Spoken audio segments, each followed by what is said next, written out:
Hello and welcome back to my Facebook page. আমি চলে এসেছি আজকে মা বাপিকে নিয়ে ঠাকুর দেখতে। তো প্রথমেই চলে এসেছি আমি নন্দদুলাল মন্দির দেখতে, আর আমার এই সুন্দর পাঞ্জাবিটা নিয়েছি ঋতিকাস কালেকশন থেকে। তো চলো তোমাদের ঠাকুরটা একটু দেখাই, প্যান্ডেলটাও দেখাই।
নারকোলতলার প্যান্ডেলটা দেখাই। প্রচণ্ড ঢাক বাজছে, আমি জানি না কতদূর কি বুঝতে পারবে তোমরা, তাও চলো।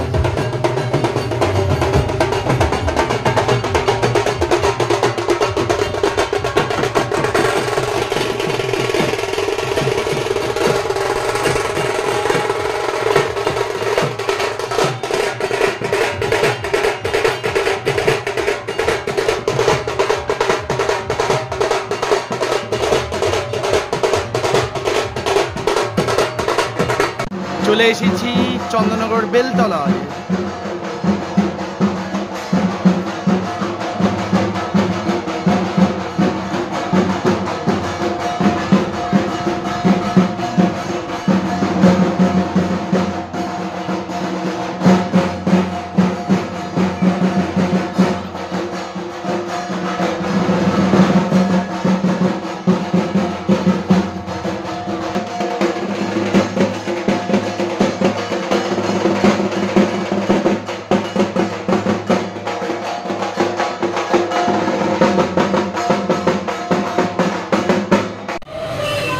চলে এসেছি বাবুর বাজারে। বাবুর বাজার ঠিক মোড়েই যে ঠাকুরটা হয় সেটা দেখতে চলে এসেছি। এই হচ্ছে বাবুর বাজারের মা। চলে এলাম ব্যানার্জি পাড়ায় ঠাকুর দেখতে। ঠিক আছে, এইটা হচ্ছে ওদের পুরো অ্যাম্বিয়েন্সটা সুন্দর বানিয়েছে, এরকম বল আলো দিয়ে বানিয়েছে, আর এখানে শামিয়ানা করেছে।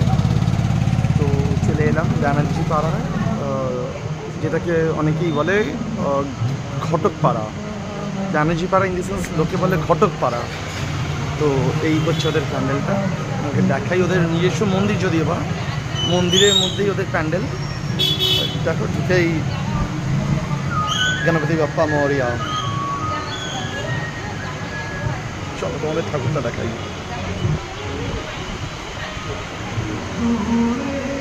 এই হচ্ছে ব্যানার্জি পাড়ার ঠাকুর।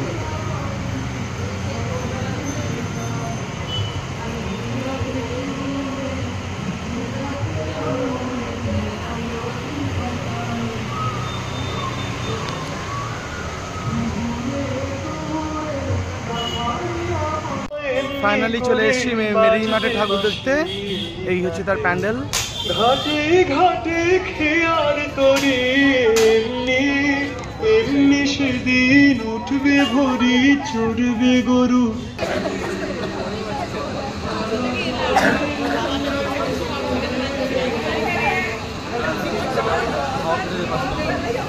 আমি কি মানে কি জামাটা দেখ আমার বুঝতে পেরেছি।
এইটা হচ্ছে লাস্ট ঠাকুর আমি দেখলাম আজকের মতো নবমীর দিনে।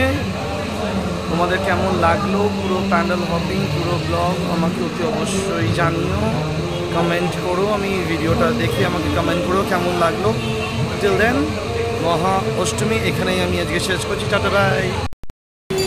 ঠাকুর দেখে গলা শুকিয়ে গেছিলো, তাই চলে এলাম সোডা খেতে। আর সোডাটা খাচ্ছি এই দিদির দোকানে। তোমরা যদি আসো এই দিদির দোকান থেকে সোডা খাবে। দিদির দোকানের নাম বলে দাও তোমার। প্যারাডাইজ সোডা শপ, এখানে নাম রয়েছে, দেখে নাও। জাস্ট রেড চিলির অপোজিটে দোকানটা। ভালো ভালো সোডার ফ্লেভার আছে। দিদির কাছে চলে আসবে, খেয়ে যাবে তোমরা। Thank you.